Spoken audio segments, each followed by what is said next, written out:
think we should provide hope to the Palestinian people, based on our own historical experience, our own struggle, our own resilience, and steadfastness. They can't erase these people, This project, Zionist project, is heavily supported, endorsed by the big powers, Western powers, like United States and Europe, and other countries. And also, they came from Europe, with wealth, with intellect, with experience. And our own society in the 30s, 40s, as a Byzantine society, still education is not that much, etc. But these people are still there. They can't do anything to us. They can't erase us. Welcome to Unbound, where we discuss the Palestinian situation at these critical moments. In this episode, we are honored to host Ambassador Azat Abdelhadi, the former ambassador for the State of Palestine to Australia, New Zealand, and the Pacific. With decades of experience in diplomacy, advocacy, and civil society development, Ambassador Abdelhadi has dedicated his career to promoting the Palestinian self-determination right and advancing state building. He has fostered the multilateral relationships across the globe with the State of Palestine, from engaging with international organizations to empowering young researchers through innovative programs. He has been at the forefront of building bridges between the State of Palestine and the whole world. Today, we explore the workings of Palestinian diplomacy and the role of global solidarity in advancing justice, and how these networks can be utilized in order to strengthen the Palestinian status and the international solidarity with the people of Palestine worldwide. Welcome to the program, Mr. Thank you very much, Ambassador. Osama. Thank you for hosting me. You're welcome. Let's start with the international solidarity with the people of Palestine and with the rights of the Palestinian people. Today it is at its peak worldwide. Can you tell us how it got to this point, and how can the Palestinian people, the Palestinian leadership, the Palestinian civil society organizations keep the momentum of this international movement? I'd like first to express our appreciation, and recognition of these efforts of the grassroots movement worldwide, especially in Australia, New Zealand, and the Pacific. It was unique, actually. And we should build on this movement for the future. So it's not just an ad hoc movement. It should, continue to support self-determination for the Palestinian people and their own rights. Its root causes is the support to human rights and international law. So the conceptual framework of these organizations, advocacy groups, solidarity groups, is international law and the important significance of the implementation of international law. So I think the civil society here, and even the Palestinian Authority, Palestinian government, should have a strong, unique, and successful communication strategy with this grassroots movement. It should not be an ad hoc. We should institutionalize this movement to have a sort of regular, constant, systematic relationship between us as Palestinians here, either civil society or the government, to maintain and sustain and reserve this important movement until achieve our own goal, which is the establishment of Palestinian state. So the work is not finished. The business is not finished. We need to do more. We need to develop this effective communication strategy with all these organizations and to support their own global agenda. So it's a global movement. They have their own issues. And because of that, we should also support their issues worldwide and also try also to include this in our own diplomatic agenda. Yeah, and how do you see the contribution of the Palestinian diaspora to this international movement? And do you think that they have the capacity to institutionalize it?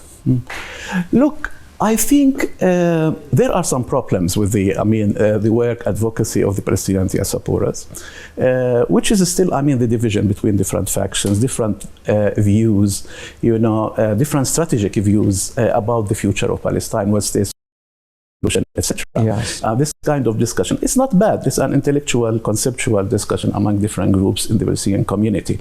But I should say that, during even, not only after 7th of October, and because of the tragedy and catastrophic and genocide in Gaza, actually, which has been maximized their own, contribution to the cause. But I think before that, even, we have very active diasporas in which have young people we're very proud of them. If you can look to the media outlets in Australia, New Zealand as an example, you can see these young people who's just acting as very professional diplomats. They know how to talk, they know how to address the public, they have been born in these countries, they know the language, they need the concepts, and have, engaged effectively with all decision makers in Australia Pacific, and in other areas of the world. So we're very proud of them. We need to build in this. We need to also develop and implement a communication strategy, effective one, between here the Palestinians in Palestine, Palestinians in Israel, and the diasporas. So three aspects, components of the Palestinian community should come together to achieve our own, objectives as Palestinians and the Palestinians' right. Yes, and Mr. Ambassador, you mentioned the young generation and their contribution to the international solidarity with the rights of the Palestinian people, and they are doing a great job, especially in light of the Israeli genocide war on our people in Gaza. How do you think it's possible for the Palestinians to utilize these capacities and this energy that the young generation have, whether outside Palestine or in Palestine? I think, we should give opportunity to the young people, to become leaders, and also to try to affect and impact the political situation in Palestine, inside or outside. I have great discussions, with the young people in Australia, New Zealand, Pacific. I visited them, I talked to them, I engaged with them effectively. They came, to the embassy, and we have a great discussion with these guys, And what we should do, as I mentioned before, is to prepare and implement an effective communication strategy with those guys. Give them opportunity to do something.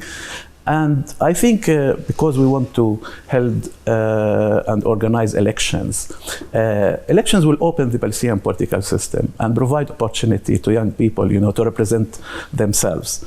I think also it's important, as I talk to young people here, how to organize themselves to come out with a social movement of youth, because then they have influence on decision-making processes. In any democracy, young people, young unions have an impact. And I think in Palestine here, we need those voices to impact and influence our own decision-making policies, especially in state building. They have a lot to contribute to this. I met a lot of young people here, even in our foreign ministry, as an example. We organized a leadership training session in the ministry, and this is supported by the foreign minister, Dr. Agobekian. And I was surprised the level of participation, of contribution of the young diplomats, in this process. Even the Australian trainers were really surprised, have a lot of, appreciation of the participation of those speak English fluently, think out of the box, participate effectively in all exercises. We should give them an opportunity to do something different. How effective was their role in pressing the government in Australia to recognize the right of the Palestinian people to self-determination and to statehood? And if you give us a glimpse into the political atmosphere in Australia in relation to the Palestinians' rights. As you know, we had very good news lately with the recognition of Australia of Palestine. This wasn't an easy process. Yes. Australia is one of the most important allies of the United States and have a strong bilateral relations with Israel. Like Canada, Australia, and the United States are really, and of course UK, they are allies and very supportive to Israel. So it was really very good news. And this was a result, consequences of a lot of work, a lot of exhausted work by the Palestinian community, by the Islamic Arab community, by the Palestinian delegation, by advocacy groups. So there is a change in Australia now, especially after the Labour Party was like central left, won the elections in 2002, and then won the elections also in 2024 again. Yes. The base of those of the government of Labour Party, all their chapters actually, and also the unions, because they are affiliated with the workers' unions in Australia, were very supportive to the recognition of State of Palestine. In all conferences of Labour Party, even before they won the elections, 2018 as an example, and 2021, they have very strong motion that Australia should recognize the State of Palestine. So there is a history of this process. So it wasn't just, we wake up in the morning and seen that Australia supported Palestine. But I should say also there are a lot of qualitative changes in their own positions. Now Australia reversed the resolution of the previous government, which is conservative government led by the Liberals, which considered that West Jerusalem is a capital of Israel. They reserved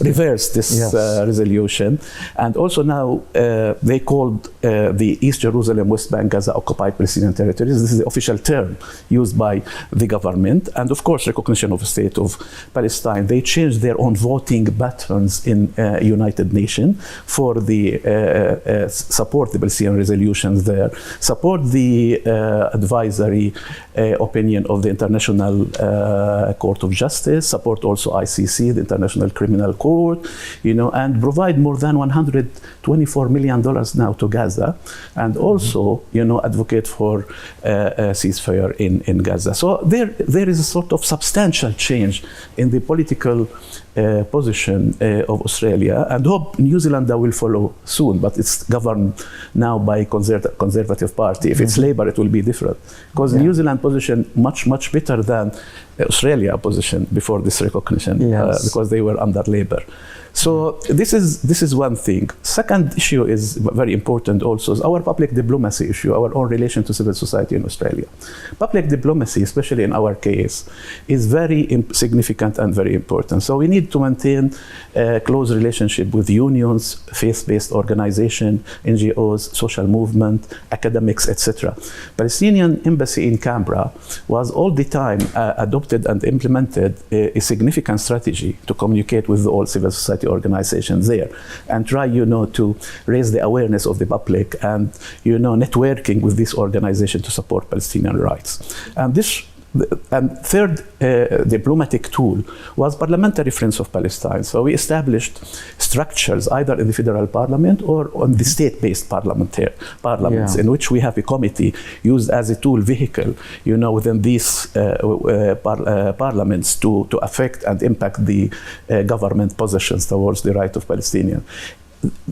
In addition, the Palestinian embassy also maintained an excellent relation with solidarity groups there. Like Australian Palestinian Advocacy Network as example, which is an umbrella for a lot of advocacy groups, and we maintain a sort of regular and constant relationship with these organizations. So yes, multilateral relation with the government is important. Working with the MPs is very important program at the embassy. For us, we know that decision-making process, taken in the parliament, even the foreign minister in Australia and in New Zealand, their own office in the parliament. So everything discussed in the parliament, and government implement the decision of the parliament. So engaging with MPs in Australia and New Zealand is very important issue. Because then you can, raise their own awareness, tell them about the facts, brief them about the latest in the political situation, etc. So yes, the Palestinian diplomacy and also the Palestinian sacrifices and the Palestinian resilience shapes the international solidarity with the Palestinians. Yes. I can tell you more than what is the objective of diplomacy of Palestinians after, let's say, 1974, when the leader Yasser Arafat, addressed the General Assembly, in the United Nations. So we started as diplomats or Palestinian diplomacy to focus more on state-building process and, improving, strengthening our position in the international arena. So, and of course, it has been, strengthened in 1988 by the recognition of many countries of Palestine and then Oslo Accords, etc. So, as diplomats, as state building started, and of course also strengthened after 1982 when PLO departed, to Algeria, etc. So we focused internally on our diplomacy and legal, So yes, the Palestinian diplomacy and the Palestinian sacrifices shape the international solidarity. But my question is the other way around: how the international solidarity impacts the Palestinian diplomacy and the Palestinian decision-making process? Yeah, this is a very important question. Actually, one of the most important diplomatic aspects or component is engagement. Yes. So engagement, the word is very important. This means that we will engage with international, community, work with them, convince them, provide them with, information about Palestine. So networking, consultation, awareness building, lobbying is very important strategy. Social media is very important strategy. So it's a mutual process, communication process, in which we provide them information, they support us. So of course, because we exposed to international community, to intellectuals, to academics, to readings, to different outlets, media outlets and social media. They influence also our own decision making process and contribute to our own conceptual frameworks and intellect. Yeah. So I think was very interesting process to be a diplomat in a Western country, in which can you have this kind of exchange of information, knowledge and analysis. Yeah, and now the change in the public opinion is very clear in the United States and Europe, everywhere. As, for example, in the United States, more than 77% of the Democrats support the recognition of the Palestinian state. Anyhow, how can the Palestinian diplomacy and the Palestinian political stream utilize this public empathy and public solidarity and translate it into foreign policy by the respective governments? Because, it is good that they recognize the Palestinian state, but it is not enough to recognize the state and to close the door, as a lot more is demanded in order to enforce the rights of the Palestinian people on the ground. So what is required? What mechanism we can have as Palestinians to translate this empathy and sympathy into political actions? Yeah, thank you for this. As you mentioned, in the United States now, 58 of the public in the United States, support the recognition of the state of Palestine. So there is a huge impact. The question is how we can sustain this. What we should do as diplomats. And I think we should have what I call it integrated diplomatic strategy, which includes consultation, cooperation, networking, and alliance building. Second, which is very important in Western country for diplomats to do, is lobbying. And lobbying means that you should influence the decision-making processes and structures in these Western countries through engagement process, through visiting MPs, through give them letters, through talking to them, daily, call them, talk to them by phone, etc. So lobbying strategy is important. And the third strategy, as I mentioned, is awareness building strategy. As I mentioned before, we need to maintain and reserve an effective communication strategy with the civil society organizations in the Western country. Social movements, popular movements, and solidarity groups have a huge impact on the decision-making processes in democracies. So we need, to work closely with those guys. Also, participate in panels, participate in writing articles in the newspapers. It's very important. Talking to the journalists, even to the mainstream, media, not only social media, because it has an impact on the people. I talk to Palestinian community in Australia, New Zealand. Like, talk to your own neighbor all the time. They're neighbors. Those guys will, if you have a strong rational logic and good analysis, they will be influenced by your own talk, by your own argument. So this is very important, the lobbying. And of course, media, effective media and social media strategy. What we should do is to work closely with this grassroots movement. I mean, to sustain this relationship with them. Yeah. It should not be an ad hoc movement only because of Gaza. It should be a continuous. Because as you mentioned, recognitions are good, but not enough. Yes. As an example now, we will ask the call on the government to impose sanctions on Israel, because the argument that it's symbolic recognition, it does not have impact, which is untrue. Yeah. For sure. But we need to ask them more to stop trade, military trade between these countries and Israel. So to do some actions, either the European countries or United States or even Australia. And as you mentioned at the start of our interview, that all this must be institutionalized. Exactly. And it must have a clear framework. And important center here in Palestine. That is my question, Dr. Abdelhadi. The civil society organizations and the NGOs before the Israeli genocide war on Gaza were very active in the Palestinian territory. They held thousands and thousands of workshops on human rights and other relevant issues. How Dr. Abdelhadi evaluate the role of these organizations during the war and at this very sensitive stage of the Palestinians' life? Telling you the truth, Yes. I came from civil society. I worked for 20 years in civil society organizations. Still, I have contact with civil society organizations here. I'm very, very disappointing of the work of NGOs, unfortunately. Yeah. I don't know what happened to this center. I don't want to be judgmental, because I need to study the status of NGOs differently now to see what happened to those guys, what are the main challenges facing the NGO sector. Because it's not about their own effective advocacy versus the genocide. It's because they changed to relief organization instead of doing international advocacy. Also, I can see a sort of connection, linkages between the civil society in Palestine and diasporas. Usually, historically, when we have PLO and even after Oslo, whatever, we have a sort of civil society have a strong relation with solidarity groups, advocacy groups in the world. Even we institutionalized this in European Coordination Committee, North America Coordination Committee. But who's influenced the content and analysis of these advocacy groups was the Palestinian civil society. Yeah. The Palestinians. Now it's different. This is bad, actually, because look, we love those solidarity groups. It could be because who pays run that tune? No, they don't have one vision is important. Yeah. But I want to continue to say that although they are doing very well for us, those guys outside, but look, they have different agendas. Not necessarily the first priority is our agenda. Yes. This is very important because some of them even anti-Semitic. Some of them is anti-imperialism, some of them anti-Australia. They have their own agendas. We should be careful. How we can influence the agenda for the Palestinian rights, it's if we have a strong civil society in Palestine and have a strong, advocacy points and advocacy campaigns.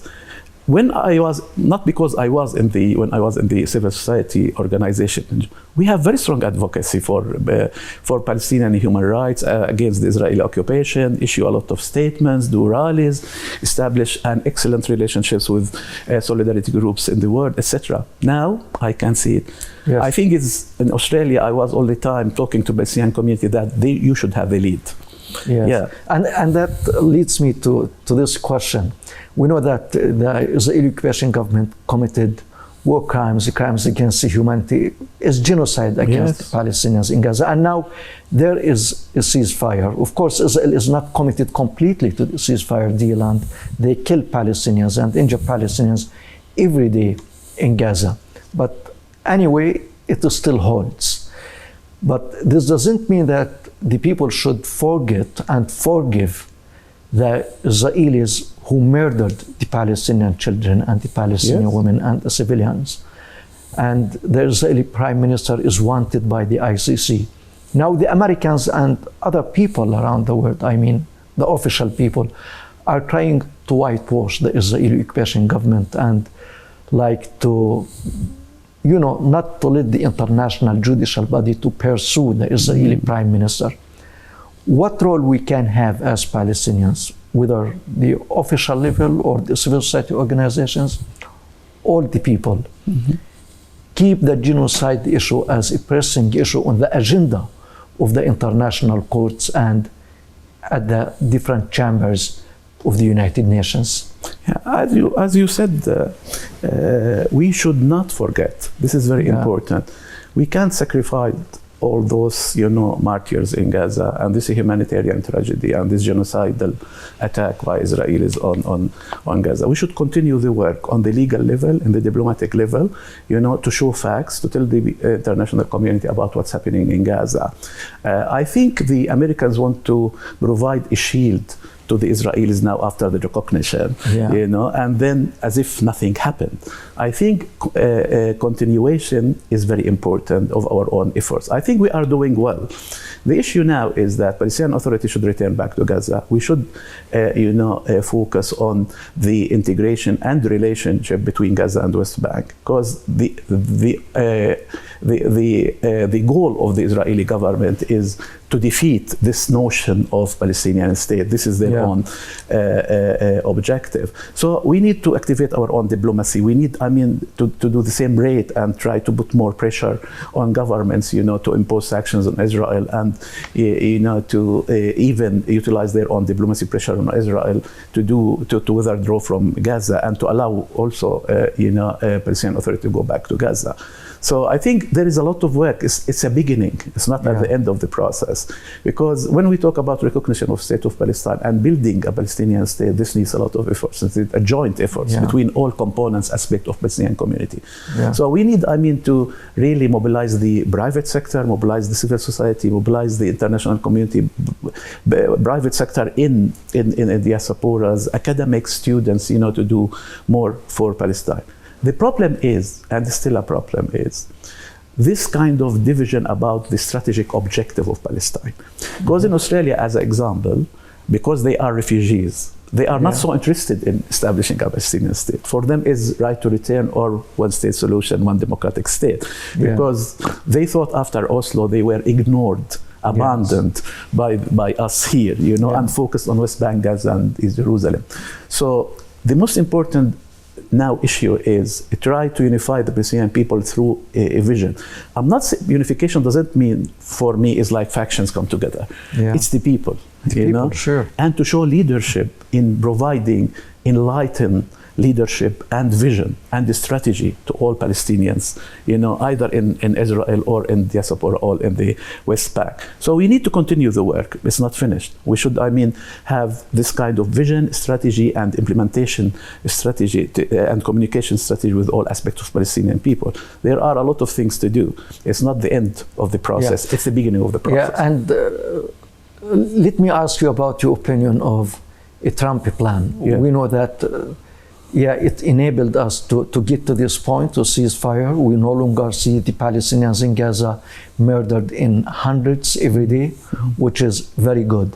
But what about the long-term consequences of the Trump plan on the national rights of the Palestinian people and the national project of Palestine from your own perspective, given that there is going to be the International Peace Board, the International Security Force that might enter Gaza? They are considering that. And also we have the American Military Coordination Office that is watching the situation in Gaza from inside Israel. Some critics say that this is a renewal of not the British alone, but American-British mandate over Palestine. How does Dr. Abdel Hadi see that? I don't share this kind of argument and analysis and critiques, about it. Usually I'm optimistic, person, and I think diplomats should be optimistic by default, by nature. But this is not a naive optimism, because for me it's a process. For me is any leadership, how to transfer, change threats to opportunities. This is a process, not complete process. It's principles, it's a set of principles. How we can utilize our own efforts, energy, and resources to change the situation for our own interest. So we need good diplomats to do something like this, and we need a vision and a strategy, and we need an action plan, concrete one, to try to change the opportunities, the threats to opportunities. This is what leadership is about. is all the time try to change the bad situation to a good situation for our own interest. So it is not a sort of complete structure, Trump's plan, you know. It has some spaces, you know, how we can do things well and how we can benefit from this for our own interest. And I think the Palestinian Authority, the Palestinian government is trying to do something like this, is to see how they can place themselves in this process and how they can change threats to opportunities for the benefit of the Palestinian people. Yes. We see how the Israeli occupation government is turning a blind eye to all the international resolutions vis-a-vis the Palestinians' rights, and the settlements are being built every day. You must have watched the Israeli settlers' everyday attacks against the Palestinian olive pickers and all of that. And in order to stand against that, as we said, you need the international voice on your side. We have the BDS movement in the world. How do you see the performance of the BDS, and do you think that it has the effective impact on the Israeli occupation, I mean, in the world? Of course, it's a non-violent resistant movement, and it's very important. It worked well with South Africa, you know. So the issue is for this BDS is to have a clear criteria about different components of BDS, you know, because it's not a sort of one package. We need also to work smartly in as I'll give you an example. If there is an Israeli academic in the United States and we are invited to participate in this academic, either Australia or whatever, and say, no, we can't sit with this Israeli because it's Israeli. But this is not smart because I mean, we are the weakest part of this process, and we want, I mean, to raise our own voice and let our voices hear. So I think it's very important one. It achieved a lot of outcomes, you know, and results, but we need to be careful in implementing this strategy. It's different also. I should indicate the difference between the government level and the NGOs level and the civil society level. Of course, civil society includes activists. Look, let me differentiate between activism and diplomats. Yes. And for us, all the time we are struggling because we are under occupation, between activism and diplomacy, state building, you know, and bilateral relations, all these things. Because this is the nature of our own struggle here. From one side, we are building a state under occupation. From the other, we are resisting Israeli to end the Israeli occupation. So we have two realities. We need to represent and develop a sort of vision based on these two realities. But it's not an easy issue. Because when I went to Australia, the directions by the foreign minister that you should focus in your diplomatic work, not activism. So not necessarily to have a relationship with the communities, whatever, your work is diplomacy. But when we have this genocidal, you can't just stay and say, I'm going to talk to DFAT, to the foreign minister, the foreign ministry, which we did, of course, because we have the heads of mission of Organization of Islamic Cooperation. It's the largest diplomatic group. I am the, you know, vice president of this group, ASEAN. So we talk to them in the Indo-Pacific. We talk to, you know, Arab Council, etc. It's all these, you know, diplomatic groups, Latin American groups. We invited them to the embassy. We talked. But I participated in some rallies. I can't say no because I will lose my credibility in front of my constituency on the Palestinian community. So I participate in candle lightening, you know, activities, panels about Palestine, whatever. The issue is to be careful sometimes how our own activism related to the government. It's because any activist in Australia can just criticize Australia, say, you are imperialism, you're complicit with the, you know, genocide, whatever. We can't do that, in my opinion. Other ambassadors do. But for me, I will not do it. Even for the legal terms. Because, you know, it's genocide. It's a legal term. At the beginning, when I was asked about it, I said, okay, I mean, still waiting for the advisory opinion or the decision of the International Court of Justice, because it's talk about, a provisional measures still, is there's intent, not intent, whatever. I mean, it's not necessarily my own belief. I believe in genocide. The issue how you present this outside to the government and media. And then after a lot of indications and, indicators, whatever that is genocide, we start saying genocide. But I'll try to give you an example about the difference between activism and diplomacy, because we were, struggling between these two concepts. But back to the BDS, I think it was very effective in Australia, was very effective also in the United States, and even now, they also in Australia, as an example, put pressure on Australian government for sanctioned Israel, or impose sanctions on Israel. The issue is when BDS tried to contradict the recognition of state of Palestine, because we are struggling also in Australia about it. If you look to the priorities or agenda of advocacy groups, they don't mention recognition of state of Palestine, or they don't believe it's important now. So their own agenda versus the Australian government, when they lobbied the Australian government, was not including the recognition of state of Palestine 1967 borders, because they just, having the BDS agenda. So this kind of contradiction, sometimes sending false messages or misleading messages to the audience, and has our own political impact less and less. So BDS for the civil society, for advocates, for solidarity groups is very important, but we need, to understand when we should do this, when we should not do this. I think this answer is very much linked to my final question to you, that international relations and diplomacy is a very complex art, especially when it comes to the Palestinian context, and you mentioned that.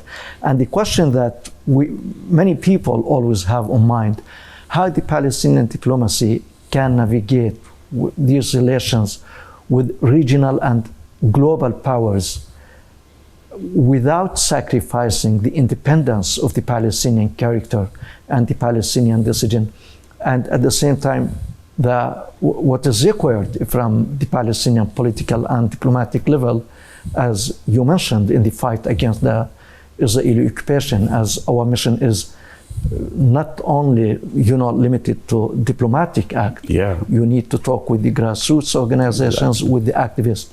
So I think you answered that question, and so I move to another question. The situation is not easy. It's a complex. In the West Bank, if you want to move from Ramallah to Nablus, it takes you hours because of the Israeli checkpoints.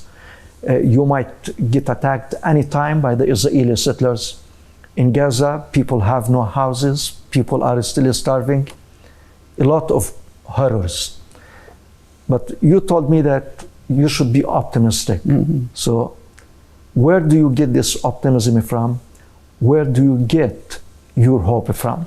I think we should provide hope to the Palestinian people, based on our own historical experience, our own struggle, our own resilience, and steadfastness. They can't erase these people, It's this project, Zionist project, is heavily supported, endorsed by the big powers, Western powers, like United States and Europe, and other countries. And also, they came from Europe, with wealth, with intellect, with experience. And our own society in the 30s, 40s, as a Byzantine society, still education is not that much, etc. But these people are still there. They can't do anything to us. They can't erase us. This is this gives me strength, when I see those people also when they try to pick olives now, and the, settlers come and they really confront the settlers and continue and insist, to pick their own olives. I'm really optimistic because I'm a generation of the first Intifada, which includes a lot of nonviolent resistance, and to see popular education back to land. All the time, Palestinians were creative, to find ways to resist Israelis and strengthen their own resilience and steadfastness. So after deportation of PLO from Lebanon as exam in 1982, and we focus internally. We established new popular committees, voluntary work in different sectors. This was, the base for the first Intifada. And then, we went to another level, which is Oslo Accords, whatever. It could be much better, but it happens that because of the Israeli, procedures and measures against this Oslo, it failed until now, but the process was good, actually. There are some benefits from Oslo Accords, I think. So this gives me hopes, and diagnosis is not enough, because then you'll have this kind of pessimistic, But if you look to the future all the time and have a sort of vision and dream, you have this hope, Other issue, look to what happened to this grassroots movement. It's really huge. What happened now in streets of London, streets of Sydney, streets of Melbourne, streets of United States, streets of Canada, Ottawa, etc. This gives you hope that your own cause is an international cause on the priority of the global agenda for people.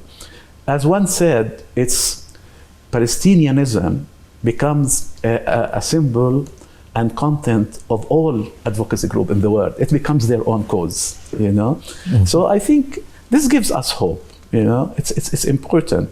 So sometimes you have what we call it the تشاؤم العقل وتفاؤل الإرادة, pessimism of mind, but if you work, you have optimism of work. So I think we should provide this hope to our own people. This is the mandate and objective of leadership, is to provide hope to their people. In spite of all this gloomy situation, disaster situation, economic situation is disaster, declining in all aspects, whatever. But still, I think we will raise again. Dr. Abdelhadi, it has been a great pleasure having you on our program. Thank you very much. Thank you very much, Francis. It was a very interesting discussion. Thank you. And ladies and gentlemen, thank you very much for watching. And from you, Osama Nazal, have a nice time.